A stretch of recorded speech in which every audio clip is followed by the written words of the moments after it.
में कोई भेद नहीं।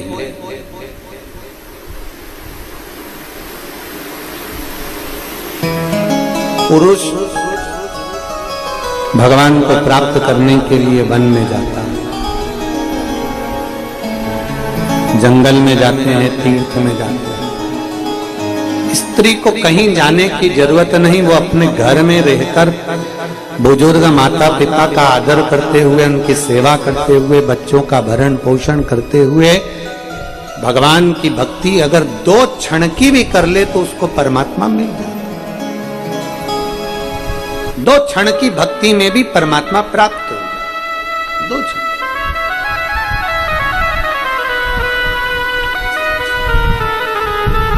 जितना समय हम परमात्मा को दें उतना समय हम अच्छाई देखने में। देखिए,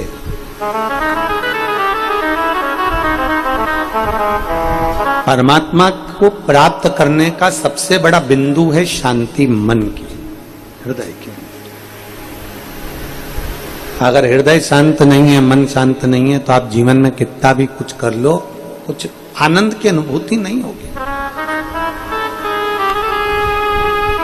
भीतर की शांति को लेकर आना है।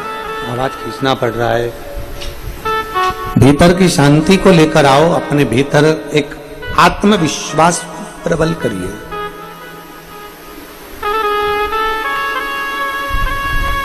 अपने भीतर एक भरोसे को, एक दृढ़ता को, एक विश्वास को प्रबल करिए। और जब अपने भीतर एक भरोसा, एक विश्वास, एक दृढ़ता प्रकट करेंगे तो उसका एक आनंद अपने आप प्रकट हो जाएगा। मेरे भोले बाबा, मेरे भगवान पुरुष नहीं देखते, स्त्री नहीं देखते, जलचर नहीं देखते, वायुचर नहीं देखते, पशु नहीं देखते, पक्षी नहीं देखते, कोई जानवर नहीं देखते। मेरे भोले बाबा तो केवल इतना देखते हैं कि उसका मन, उसका हृदय कितना पवित्र है, उसका दिल कितना पवित्र है, उसका मन कितना पवित्र है, उसका हृदय कितना पवित्र है। उसने ये नहीं देखा मेरे परमात्मा ने कि तुम कौन हो। उसने तो केवल ये देखा कि तेरा हृदय कितना पवित्र है। चींटी में और मनुष्य में एक बहुत बड़ा अंतर है। चींटी रेत पर में भी, मिट्टी में भी, रेत में, धूल में, कंकर में शक्कर डाल दीजिए, चींटी कंकर नहीं उठाएगी, चींटी मिट्टी नहीं उठाएगी, चींटी बालू रेत नहीं उठाएगी, चींटी केवल शक्कर का कण ही उठाएगी, मिठास उठाएगी। चींटी केवल मिठास उठाती है। चींटी केवल मिठास उठाने का कार्य करती है। अच्छा उठाया उसने कभी भी मिट्टी नहीं उठाई, उसने कभी कंकर नहीं उठाया। उसने मिट्टी हो, कंकर हो, लकड़ी हो, फालतू चीजें चींटी नहीं उठाती। उसको शक्कर दिख गई, शक्कर उठा ली उसने। मनुष्य में ये एक अवगुण है।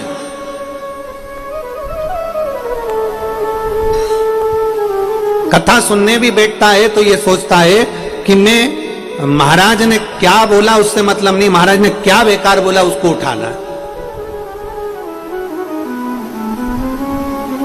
मंदिर में दर्शन करने गया तो उसमें मनुष्य में का अवगुण है कि भगवान को जल चढ़ा रहा है, पूजन कर रहा है, पर अवगुण ये देख रहा है कितना कीचड़ कर दिया तुमने, ये कर दिया तुमने, वो कर दिया।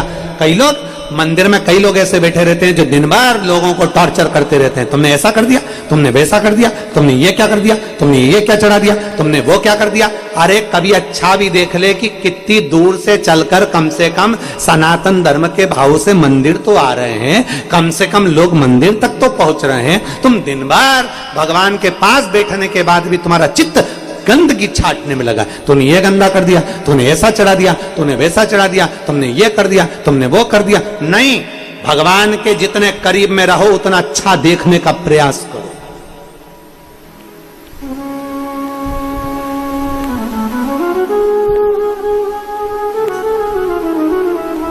कितना बड़ा संवाद है। एक व्यक्ति बाबा महाकाल का दर्शन करने जाता था, रोज प्रतिदिन जाता था, और खोटा सिक्का महाकाल के मंदिर में चढ़ा कर जाता था। खोटा सिक्का जो नहीं चलता वो चढ़ा के जाता।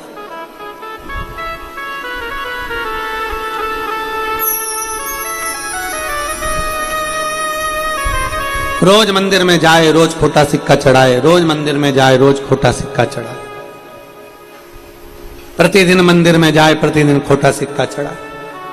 अब इतने में वहां पर एक सेवादार को गुस्सा आ गया, और सेवादार सेवा करने वाले को जब गुस्सा आया तो वो तुरंत खोटा सिक्का लेकर और वो एक संत के पास गया, महाकाल मंदिर के पुजारी जी के पास में गया और कहा, महाराज जी देखो ये रोज आता है और रोज खोटा सिक्का चढ़ाता है,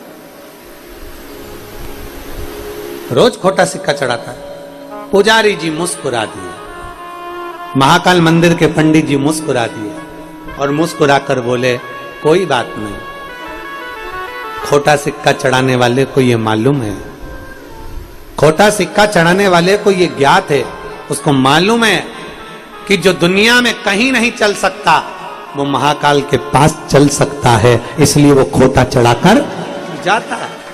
जो दुनिया में कहीं ना चले, जो दुनिया में कहीं ना चल रहा है, वो महाकाल के पास चल रहा है, मेरे शंकर के चरणों में चल रहा है, मेरे शिव के करीब में चल रहा है।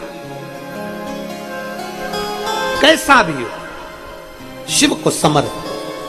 अब जलचर हो, थलचर हो, वायुचर हो, आकाश का पक्षी हो, पशु हो, जानवर हो, कैसे हो, परमात्मा के मंदिर में कथा सुनने बैठे हो तो ये विचार कर कर बैठना कि मुझे अच्छा ही ग्रहण करना है। कथा में जो महाराज जी बोले अच्छा अच्छा बोले कि शंकर के मंदिर कैसे जाना है, पूजन कैसे करना है, फुलेरा का दर्शन कैसे करना है, क्या करना है, ये मुझे अच्छा ही ग्रहण करना है। कई लोग कथा में बैठकर भी कथा में से कुछ बुराइयां छांटते रहते हैं। चींटी से ये हमको सीखना है, मनुष्य में ये सबसे बड़ा अवगुण है कि वो अच्छाई को छोड़ देता है और बुराई ग्रहण कर लेता है। चींटी मिट्टी में से भी शक्कर का कण ढूंढ लेती है, चींटी रेत में से भी, बालू में से भी शक्कर निकाल लेती है। अर्थात चींटी को मालूम है कि गंदा मुझे छोड़ देना है, बेकार मुझे छोड़ देना है और मुझे अच्छा ग्रहण करना है, अच्छा ग्रहण। मेरा निवेदन है आज हरतालिका तीज के अवसर पर, जितनी मेरी जीजियां व्रत रखी हो ना रखी हो, जितने मेरे भाई, जितने मेरे जीजा, मेरी बेटियां, मेरी माताएं, मेरे भाई जितने कथा श्रवण कर रहे हैं, उनसे निवेदन है आज से संकल्प ऐसा ले लो कि हम जब भी भगवान के मंदिर जाएंगे हमें बुराई नहीं देखना। हम शिव के शिवालय में जा रहे हैं, हमें बुराई नहीं देखना। हम कथा में बैठ रहे हैं, हमें बुराई नहीं देखना। हम शिव पुराण में गए, हमें बुराई नहीं देखना। हमें गंदगी नहीं देखना, हमें अच्छाई देखना, अच्छाई देखना। दुनिया के लोग, मैं इस कथा के माध्यम से कहना चाहूंगा वर्धन जी, दुनिया के लोग दूसरी कथाओं में अगर कहीं गए हों तो उनको बैठने के लिए सोफा, कालीन सब देखा जाता है, पर जब शिव महापुराण की कथा होती है पंडाल लगता है बड़ा बड़ा, पंडाल पूरा भरा जाता है, बाहर रोड पर लोग बैठते हैं, ग्राउंड में लोग बैठते हैं, अपना बिछाने का साथ लाते हैं, अपना छाता साथ लाते हैं, अपनी पानी की बोतल साथ लाते हैं। वो ये नहीं देखते कि मैं कहां बैठा हूं, उसको तो लगता है कि मैं शंकर के करीब में हूं, मैं शिव के सामने हूं, मैं शंकर के पास में हूं। उसे कोई फर्क नहीं पड़ता कि वो कहां बैठा है। उसकी मूलता है मेरा शंकर, उसकी मूलता है शिव महापुराण का पंडाल, उसकी मूलता है शंकर तत्व को, शिव तत्व को प्राप्त करना। और हम धन्यवाद देंगे गुड़गांव के, इस गुरुग्राम के, हरियाणा के सभी श्रोता भाई बहनों को।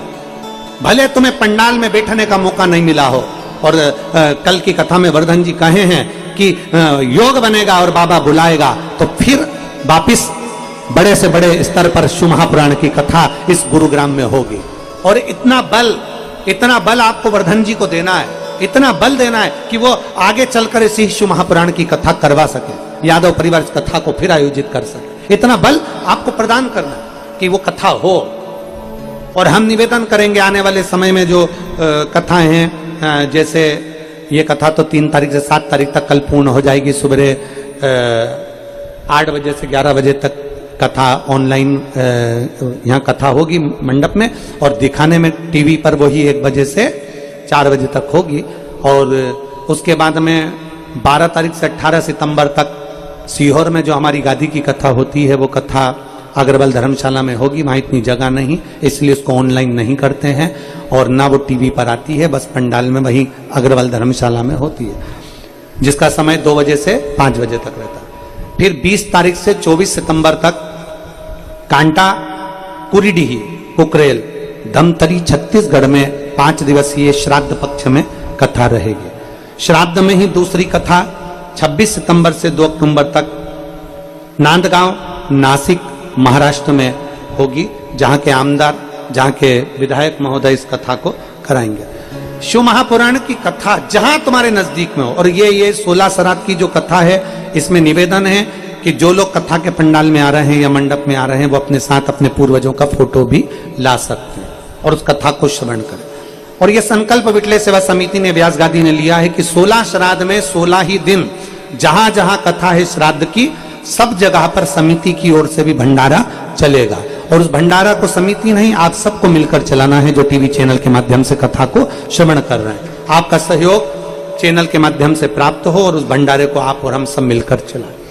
16 दिन तक श्राद्ध पक्ष में खूब भाव से जितने शिव भक्त कथा सुनने आए सबका मुंह झूठा हो, आपके कण मात्र से भी वो मुख झूठा हो, बड़े प्रेम